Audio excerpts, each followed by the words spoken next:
Hello friends, आप लोग कैसे हैं? उम्मीद करते हैं आप लोग ठीक होंगे, आप लोग हेल्दी होंगे। फ्रेंड्स, आज एक क्वेश्चन किया गया है कि जो फैट होता है उसका डाइजेशन हमारे स्मॉल इंटेस्टाइन में होता है, तो फिर लीवर का उसमें क्या रोल होता है फैट के डाइजेशन में। तो ये बात सही है कि फैट का डाइजेशन हमारे स्मॉल इंटेस्टाइन में होता है। फैट का ही क्यों, जो डाइजेशन का मेन फंक्शन है, मेन काम है, वो स्मॉल इंटेस्टाइन ही में होता है। वैसे तो डाइजेशन हमारे माउथ से ही स्टार्ट हो जाता है, लेकिन जो मेन जगह है डाइजेशन की वो स्मॉल इंटेस्टाइन ही है। और फैट के डाइजेशन के बारे में जो आपने बात किया, तो फैट का डाइजेशन हाँ स्मॉल इंटेस्टाइन में ही होता है। लेकिन आपने जो पूछा उसमें लीवर का क्या रोल होता है, तो जो डाइजेशन होता है वो सिर्फ हमारे इंटेस्टाइन ही में नहीं होता।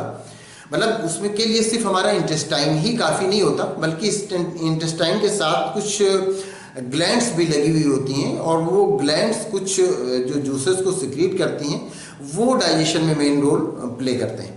तो जो फैट होता है उसका डाइजेशन हमारे स्मॉल इंटेस्टाइन में होता है, लेकिन लीवर एक तरह का जूस जो सिक्रीट करती है जिसका नाम बाइल जूस होता है, वो बाइल जूस फैट के डाइजेशन में हेल्प करता है या फैट के डाइजेशन के लिए रिस्पॉन्सिबल होता है। वो जो बाइल जूस होता है, जो लीवर है, लीवर ग्लैंड है, जो कि हमारी बॉडी में पाया जाने वाला सबसे बड़ा ग्लैंड है। तो वो जो लीवर बाइल जूस को सिक्रीट करता है, वो जाके गाल ब्लैडर में स्टोर हो जाता है। फिर गाल ब्लैडर से वो जूस जो होता है वो स्मॉल इंटेस्टाइन में उसका कनेक्शन होता है, वहाँ ओपनिंग होती है उसकी, और वो स्मॉल इंटेस्टाइन में जब जितने जूस की बाइल जूस की नीड होती है, तब उतना बाइल उसमें वो टपका देता है, वहाँ से टपक जाता है, और उससे फैट का डाइजेशन हो जाता है। तो जो फैट के डाइजेशन के लिए बाइल जूस की जो नीड होती है, तो बाइल जूस का प्रोडक्शन हमारी जो ग्लैंड है लीवर, उसी में होता है। तो आपने जो क्वेश्चन किया कि जो फैट है उसका डाइजेशन तो स्मॉल इंटेस्टाइन में होता है, लेकिन लीवर का उसमें क्या रोल होता है, तो यहाँ ये तो बिल्कुल सही है कि स्मॉल इंटेस्टाइन में उसका डाइजेशन हो रहा है, लेकिन लीवर से जो जूस निकल रहा है बाइल जूस, उसका भी जो सिक्रीशन हो रहा है वो भी स्मॉल इंटेस्टाइन में हो रहा है, और वहीं पर ये फैट को डाइजेस्ट करता है। तो ये जो लीवर होता है उससे डायरेक्ट जूस जो स्मॉल इंटेस्टाइन होता है, बाइल जो होता है, वो स्मॉल इंटेस्टाइन में डायरेक्ट सिक्रीट नहीं होता, बल्कि पहले जाता है वो गाल ब्लैडर में, फिर गाल ब्लैडर में स्टोर हुआ करता है। जब जितनी नीड होती है उतना जो बाइल है वो स्मॉल इंटेस्टाइन में वो सिक्रीट हो जाता है।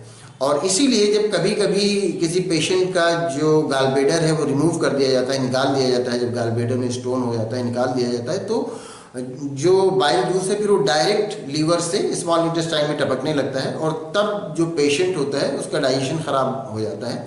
तो जिसका गाल ब्लैडर रिमूव कर दिया जाता है, उस पेशेंट का स्टार्टिंग में उसका डाइजेशन खराब रहता है, फिर बाद में धीरे धीरे बॉडी एडजस्ट कर लेती है, लेकिन स्टार्टिंग में उसका डाइजेशन ठीक नहीं रहता है। तो जो आपका क्वेश्चन ये है कि जो स्मॉल इंटेस्टाइन में फैट का डाइजेशन होता है, लेकिन लीवर का क्या रोल होता है, तो उम्मीद करते हैं आप अच्छी तरह समझ गए होंगे। अभी फैट का डाइजेशन कैसे होता है स्मॉल इंटेस्टाइन में, अगर आप इसको जानना चाहते हैं तो इसके बारे में पहले से वीडियो है, उसकी लिंक आपको इन स्क्रीन पे मिल जाएगी, तो आप उसको देख लेंगे तो आपको अच्छी तरह समझ में आ जाएगा कि जो फैट है उसका डाइजेशन कैसे होता है हमारी स्मॉल इंटेस्टाइन में। तो लेकिन अगर आपको इसमें किसी तरह का कोई कन्फ्यूज़न है, कोई और क्वेश्चन है, तो आप पूछ सकते हैं। Thank you.